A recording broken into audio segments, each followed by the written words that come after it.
Welcome back to Colorado Crime. I'm Amanda. And I'm Corey. This week, we're taking a trip into the heart of Colorado's mining country, to a tiny mountain town that's home to one of the state's most baffling mysteries.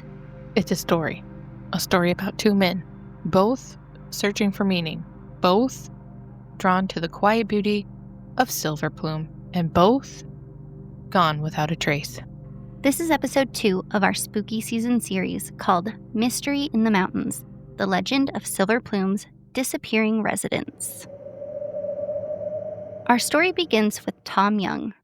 Tom wasn't your typical mountain town recluse. He was a veteran, a former high school teacher, and by all accounts, a thoughtful, gentle man. Tom had once served in the U.S. Army Special Forces and later taught high school in Arvada. But after years in the city, he wanted something simpler, quieter. In the late 1960s, Tom moved to Silver Plume with his loyal dog, Gus. He opened a small bookshop on Main Street called the Book Nook. Shelves of used books, local maps, and mountain stories. The Book Nook became a cozy spot for locals and travelers. He was the kind of guy people waved to on their way to work. Dependable, kind, but a little private. Then, on September 7th, 1987, Tom closed his shop, told a few people he might be heading to Europe. Then he and Gus vanished. At first, no one was worried. People thought he was taking a vacation or visiting family. But as the months passed, the Silver Plume residents got uneasy. Almost a year later, a hiker found skeletal remains about 1.5 miles outside of town. Tom and his dog each had a single gunshot wound to the head. Investigators said it was a suicide. A handgun was found nearby, one that Tom had purchased just days before disappearing. But even back then, the people of Silver Plume didn't buy it. They said the scene just didn't look quite right. There were fragments of a tarp around the bodies, and questions about whether the gun actually matched the wounds. Still, the case was closed. Another lonely mountain tragedy, or so everyone thought. The next summer, Silver Plume saw a new face, Keith Reinhard. Keith was a sports writer and photographer from Chicago, taking a break from his job to focus on writing. He wanted to step away from city life to clear his mind and maybe rediscover himself a bit. He came to Silver Plume in the summer of 1988. He rented the same storefront where Tom had run, the Book Nook, and turned it into a quaint little antique shop. And here's where things start to feel connected. Keith learned about Tom Young, the bookstore owner, who had vanished from that same building just a year before, and he became fascinated by the story. And maybe fascinated isn't strong enough. He was consumed by it. He started asking the locals questions, researching every rumor, and writing a novel inspired by Tom's disappearance. His main character, named Guy Gypsum, was a mix of Tom and himself. And as his writing deepened, his friends said Keith began to blur the lines between fact and fiction. He even told one friend, "I want to write about a man who disappears, and then do it myself." Before we get back to the mystery in Silver Plume, let's take a quick break for something a little less spooky. If all this talk about people disappearing into the mountains has you thinking about finding a place instead, I can help. I'm Amanda Russell with Teeter Realty Company, a licensed Colorado real estate broker, helping clients buy and sell homes all across our beautiful and occasionally eerie state. Whether you're dreaming of a cozy mountain cabin or a home that's far from haunted trails, I'll help you find a place that fits just right. No mysteries attached.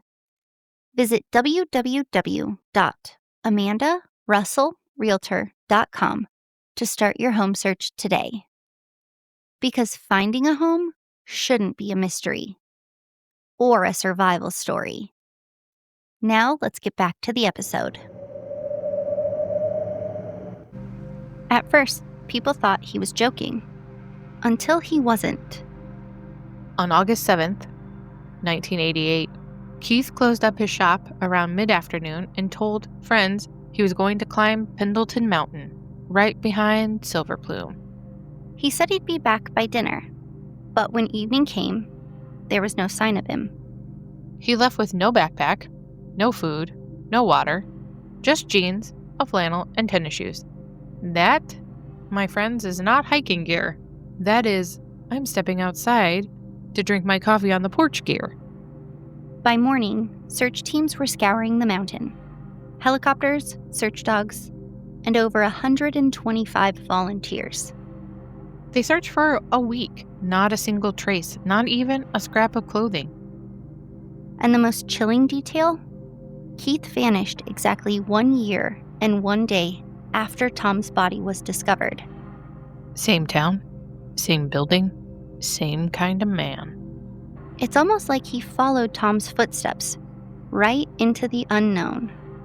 Over the years, people have come up with plenty of theories. Some believe Keith suffered a mental break. The isolation, creative pressure, and obsession with Tom's story pushed him over the edge. Others think he staged his own disappearance. That maybe he walked away to start a new life, living out the end of his novel. But Keith's family, especially his son Kai, doesn't believe that. They say he would never have left without saying goodbye, especially not to his wife and children. Then there's the third theory, the one that keeps this story alive. That Keith may have discovered something about Tom's death, and paid the price for it. Locals have whispered that the mountains around Silver Plume hide old secrets, that maybe things were happening in the 1980s that people didn't want uncovered. Since his disappearance, hikers and visitors have reported strange phenomena: footsteps on empty trails, voices calling their names, and cold bursts of air where there shouldn't be any. Some say they've seen a man standing near the old trailhead, flannel shirt, jeans, who disappears when you blink. Maybe it's imagination, or maybe the mountains remember. Today, Silver Plume remains a dot on the map, quiet, beautiful, and still haunted by its past. Both Tom and Keith were men searching for something: peace, inspiration, escape. And instead, they became part of a mystery that's endured for nearly 40 years. The truth is still out there, waiting somewhere in those mountains. Maybe time will finally bring answers. Until then, all that's left is a question that's haunted Silver Plume for decades. Did Tom and Keith find what they were looking for? Or did the mountains claim them both? Thanks for listening to Colorado Crime Today. If you enjoyed this spooky season episode, be sure to follow, rate, and share. It does help us reach more listeners. Follow us on Instagram for behind-the-scenes looks and a few spooky moments with Luna the podcast pup. We'll be back next week with another chilling story from the shadows of Colorado. Until then, stay curious and have the day you deserve. Stay safe.